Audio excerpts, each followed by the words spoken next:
Salut, bienvenue sur cette chaîne. Je m'apprête à faire une série d'analyses de petits jeux d'énigmes. Et c'est une série un petit peu spéciale parce que il se trouve que ce seront mes jeux d'énigmes. Des jeux que j'ai conçus sur Puzzle Script, principalement, au cours de ces dernières années. Donc, voici ma page itch.io. Il y a pas mal d'expérimentations. Au début, je pensais commencer par les premiers pour partager un peu ce domaine de recherche personnelle. Il se trouve que j'ai déjà fait une vidéo où je présente un peu tout ça sur mon autre chaîne qui s'appelle Atlas Imaginal, où je parle de tout mon processus créatif.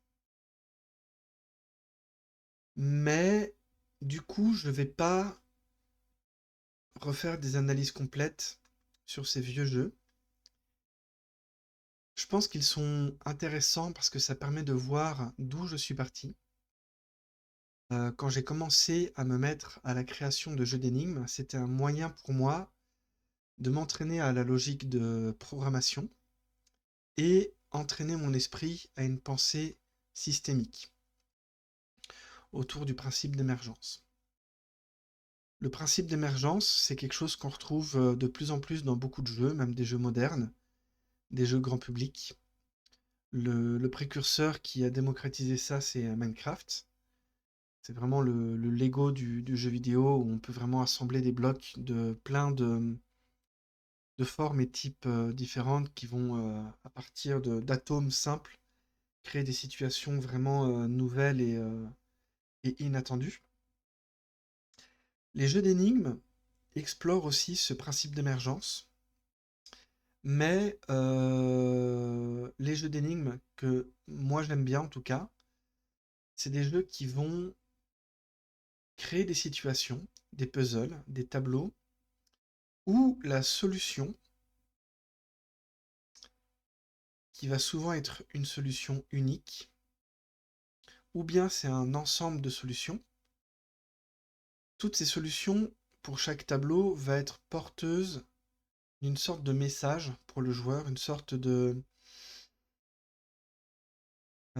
d'invitation à voir une des propriétés émergentes du système. Et cette solution, pour résoudre cette énigme, on est obligé de comprendre une des propriétés émergentes du système qui est contenue dans le jeu. Donc c'est ce que j'ai beaucoup cherché à explorer à travers ces premiers jeux-là, où j'ai été très inspiré par le jeu The Witness, designé par Jonathan Blow.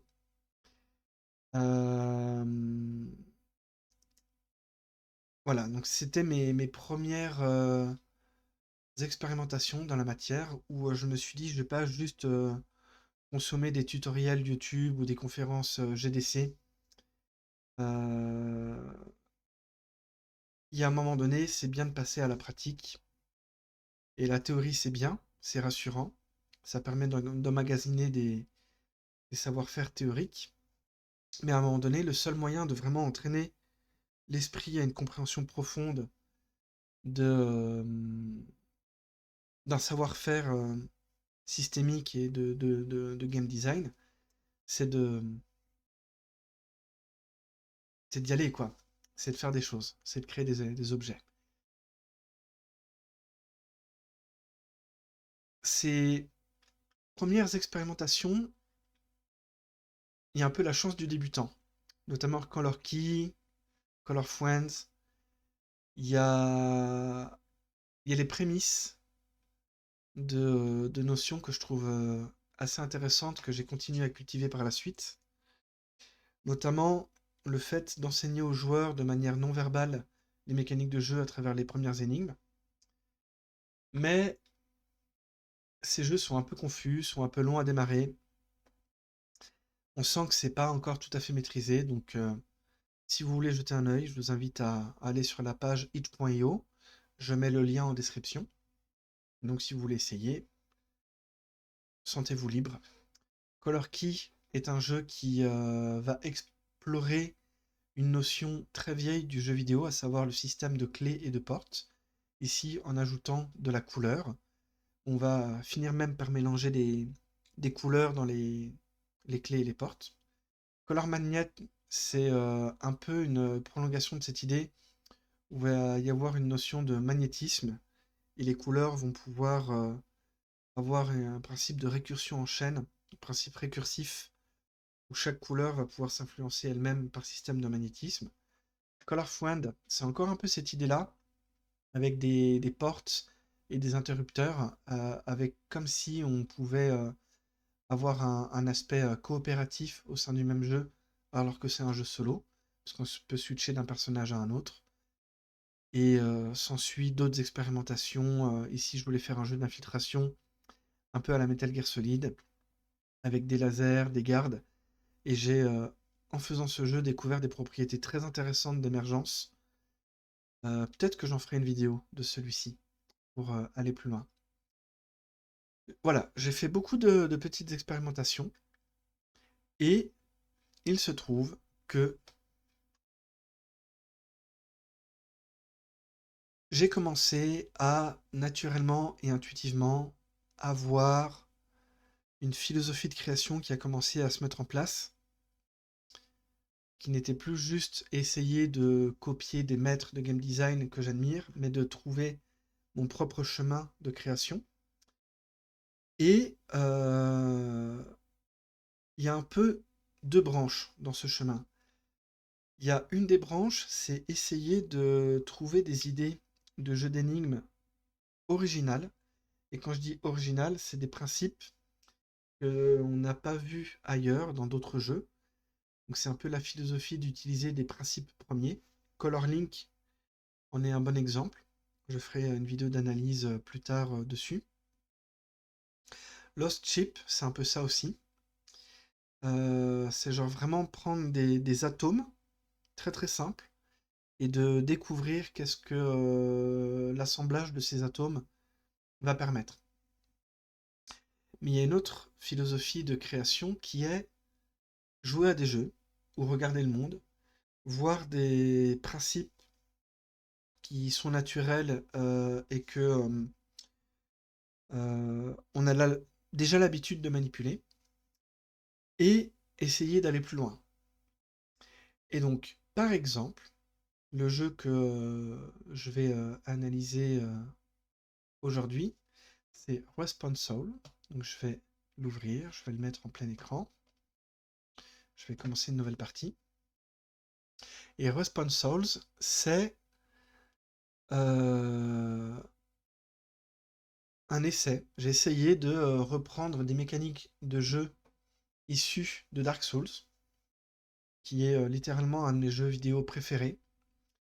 Pour ceux qui ne connaissent pas, c'est un jeu d'aventure, d'heroic fantasy, de dark fantasy qui ressemble beaucoup au Seigneur des Anneaux, avec c'est un jeu qui est difficile, qui va être vraiment orienté action, combat, aventure, découverte, dans un univers imaginaire très sombre et très mystérieux.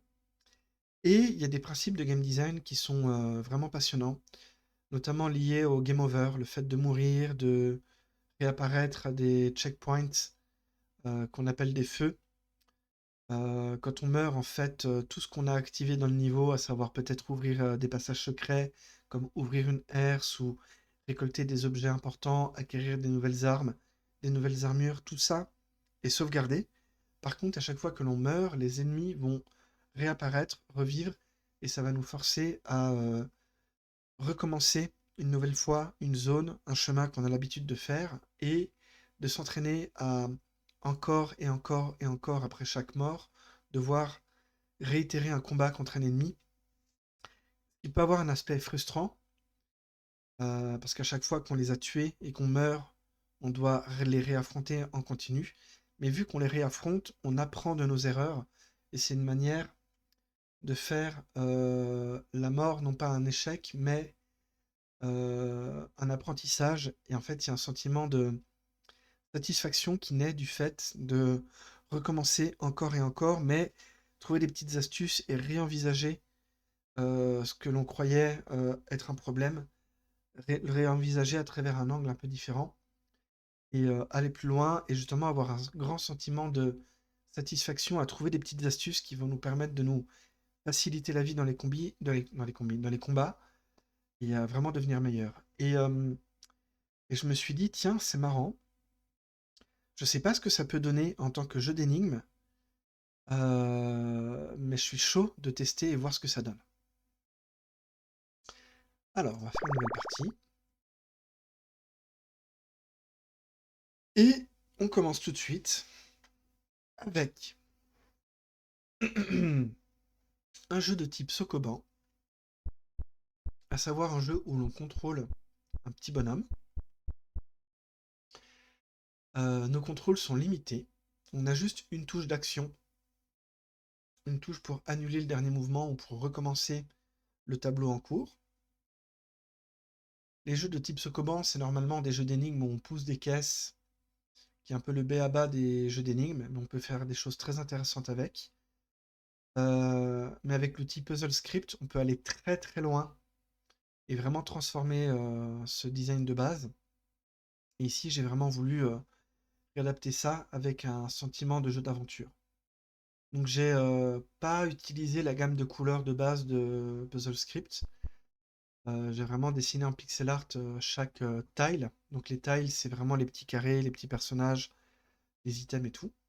Pour avoir une gamme de couleurs un petit peu délavée, un petit peu dans le côté bleuté de l'univers imaginaire médiéval, heroic fantasy tel qu'on pourrait l'avoir, mais en étant beaucoup plus minimaliste.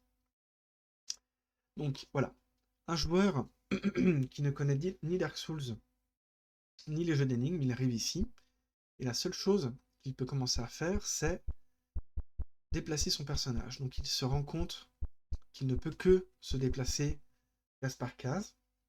Les déplacements sont instantanés, il n'y a pas d'animation de déplacement. Ici, il y a un mur que l'on peut détruire. Donc on a le jeu qui nous communique qu'on a quand même de l'agentivité sur le décor. On a ici un premier item. Je peux avancer vers lui et l'activer, ou bien appuyer sur la touche d'action qui est ici X sur ordinateur, qui va permettre d'ouvrir les herses. Donc déjà, le jeu nous communique. Pardon. Il va y avoir des interrupteurs. Il va y avoir des ennemis qui nous bloquent. D'ailleurs, c'est marrant, on devrait mourir là. Puisqu'on n'a pas de... Ah oui, je voulais peut-être éviter de tuer le joueur. Ouais, comme s'il y avait un garde qui nous bloquait le passage. Si j'ouvre ici l'autre cellule, on a un petit cadavre. Et on peut lui voler son équipement. Et on a ainsi une épée et un bouclier. C'est très minimaliste. Chaque tile dans Puzzle Script fait 5 par 5 pixels de côté. Du coup, il fallait vraiment que je trouve un moyen de, de montrer les 4 directions haut, bas, droite, gauche du personnage et qu'on lise bien qu'il a un bouclier et une épée. Donc voilà. Et le fait qu'il y ait un bouclier pour se défendre, se protéger et une épée pour attaquer, c'est hyper important. C'est une première manière de communiquer intuitivement quelles vont être les capacités du personnage pour que le joueur puisse se faire une cartographie mentale des règles de base du jeu sans qu'il y ait de texte à l'écran qui dise utilise ton épée pour frapper, utilise ton bouclier pour te protéger. Parce qu'un des intérêts de faire des jeux d'énigmes, c'est d'enseigner les mécaniques du jeu à travers en permettant aux joueurs de se tromper et d'apprendre en faisant, en étant dans l'action. Puisque c'est le médium du jeu vidéo, c'est l'interactivité. Le but, c'est de rendre le joueur actif. Donc on peut tout à fait le rendre actif dans son apprentissage. Et là, si je me dirige vers le squelette, je le tue. Je me dirige une case vers le haut. La porte détecte ma présence, s'ouvre et m'invite à aller au niveau 2. Ça, c'est tout bête. J'ai fait un petit message d'entre-niveau où on comprend intuitivement qu'il y a une dizaine de niveaux, un peu plus, pour atteindre la fin du jeu. Dans Puzzle Script, on ne peut pas montrer l'objectif de fin de la grande boucle de gameplay qui est finir le jeu. Parce qu'il n'y a pas de minimap, il y a pas de... on ne peut pas faire de landmark dans un espace 3D, c'est vraiment une suite de tableaux. Donc c'est un moyen simple pour donner un sentiment de progression aux joueurs. Sinon, on a juste la sensation de faire des niveaux à la suite, genre ah cool, j'ai résolu une énigme, quelle est ma récompense? Ah, une nouvelle énigme, super. Donc c'est un moyen un peu de donner un sentiment de progression aux joueurs et de l'inviter à aller plus loin. Ok, suite du jeu. On a ici un début de niveau plus labyrinthique. Donc le joueur se dit oh ok, on rentre dans le jeu. On est directement plongé dans un sentiment d'aventure. Il y a beaucoup d'informations à l'écran. Ok. Alors, si j'analyse, j'ai mon petit personnage. Ah, je vois que il y a ici... Ça dessine pas si je fais ça. Tac, voilà, super. Ici, il y a la porte de sortie, qui est mon objectif du niveau. Un truc qui est très important à comprendre dans les jeux d'énigmes, c'est, en tout cas, moi, la manière dont je les conçois, c'est je fais des tableaux où tous les éléments nécessaires à la résolution de l'énigme sont contenus dans ce tableau. Donc, quand je commence à créer un jeu d'énigmes, j'essaye de suivre mon intuition sur quelle va être la taille moyenne de l'ensemble des tableaux. Et après, je pourrais l'agrandir ou le faire plus petit, mais j'essaie d'avoir un layout de base qui soit suffisamment grand pour me permettre de créer des situations différentes, riches et variées, avec du contraste, permettre de l'évolution, tout en étant justement dans une taille peut-être qui va rester la même, comme si ça habituait le joueur inconsciemment au fait qu'on est toujours dans des niveaux qui font la même taille et qu'on fait donc partie du même univers. Et pour c'est pas grand-chose, mais c'est important parce que un des aspects qui est très intéressant avec les jeux d'énigmes, le fun il réside non pas dans le contrôle du personnage ou le test n'est pas dans c'est pas un jeu d'action, c'est pas un jeu de course de voiture ou de combat. Le fun réside dans la compréhension des règles et qu'est-ce que ça implique et quelles sont leurs propriétés émergentes. Et ça, ça ne fonctionne que si on fait une sorte de pacte tacite avec le joueur de je te fais la promesse en tant que game designer, pour toi joueur, que les règles vont elles ne vont pas changer, elles vont rester les mêmes. Mon univers est consistant, aussi bien dans son aspect visuel que dans ses règles. Comme ça, quand tu apprends des règles, tu te fais une cartographie mentale de cette règle de base, et quand tu vas apprendre une nouvelle règle, tu vas pouvoir les fusionner dans ta tête et t'attendre à ce qu'elles réagissent de manière intuitive. Donc c'est le fait que tous les tableaux aient une taille commune, c'est une manière de montrer aux joueurs inconsciemment, regarde, fais-moi confiance, il y a une cohérence dans la prolongation des niveaux. Donc s'il y a une cohérence visuelle, il y aura aussi une cohérence de game design. C'est vraiment très subtil, mais c'est des choses auxquelles j'essaye de faire attention. Ok. Si je vais vers la droite, je suis bloqué, parce que il y a une herse. Si je monte vers le squelette, je le tue. Ça me paraît naturel parce que j'ai déjà croisé un premier squelette dans le niveau précédent.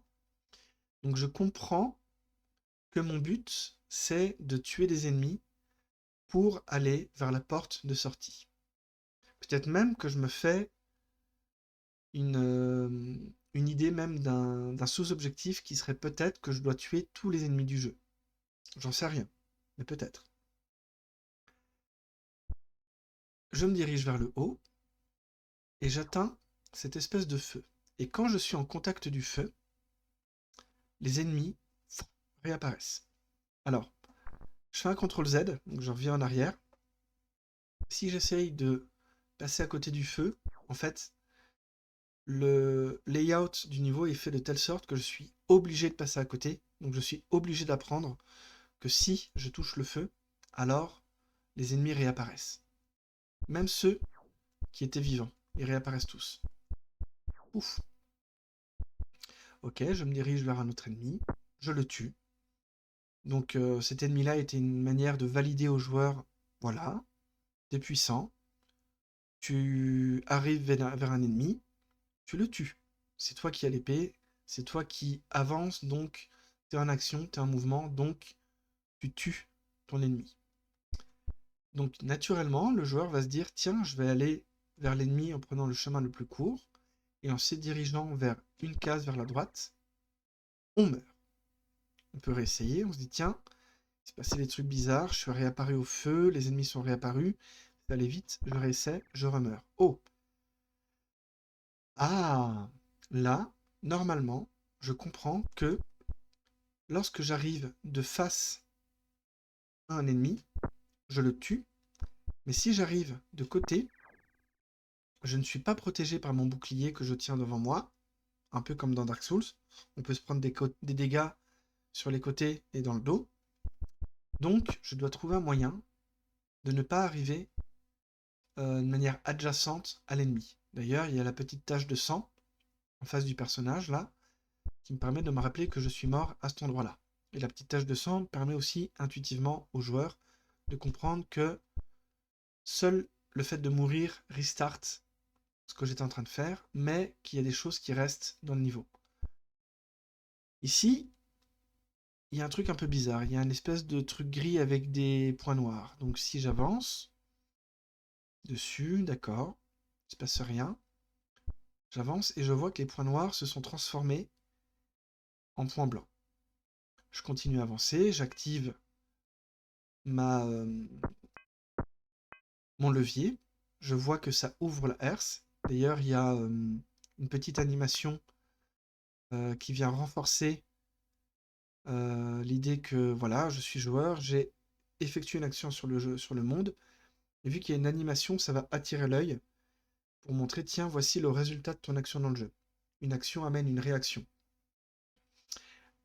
Et en plus, il y a un petit bruit sonore qui va attirer mon attention sur la réaction de mon action. Et c'est aussi une manière de donner un sentiment de léger pouvoir. Tout ça est très subtil. Je vais beaucoup dans le détail, mais c'est des choses qui sont importantes, qui sont des manières de communiquer aux joueurs. Voici ce qui est important pour toi de voir, voici ce qui est jouant. Et c'est une hiérarchie d'informations que l'on donne aux joueurs. Par exemple, par contraste, le feu va pas faire de bruit, parce que c'est un élément un peu passif, même s'il a une animation. J'aurais pu faire plus de détails dans les murs et le sol, mais j'avais envie de garder les visuels très légers et quiet, silencieux, pour ne pas surcharger visuellement les visuels et pour laisser de l'espace mental aux joueurs de comprendre le, les niveaux. Voilà. Et si j'essaie de repartir en direction de la sortie, je vais remarcher sur la plaque de tout à l'heure. Mais maintenant qu'il y avait les points blancs, je comprends qu'elle était active et que ça a fait sortir des pics qui m'ont tué. C'est un espèce de point de passage unique. Je peux marcher une fois dessus sans mourir. Et si je repasse dessus, je suis obligé de mourir. Donc c'est un élément qui est une sorte de pénalité pour le joueur. Sauf que, en revenant, je m'aperçois que la herse est toujours ouverte, puisque je l'ai activée tout à l'heure. Ma mort n'est pas synonyme de reset du niveau. C'est juste un reset des ennemis. Du coup, le jeu m'a montré et a appris qu'on réapparaît au feu, que les ennemis nous tuent si on arrive adjacent à eux et pas en face, que nos actions sur l'environnement sont permanentes, et on a découvert les plaques de pression qui réagissent à notre présence en s'activant, et si on repasse dessus, vont nous tuer. Voilà, et je me dis que ça fait déjà une bonne vidéo d'introduction, et qu'on a vu ensemble les fondamentaux de ce que le jeu essaie de communiquer. Donc on fait une pause là, et je vous dis à tout de suite dans la vidéo suivante. Salut!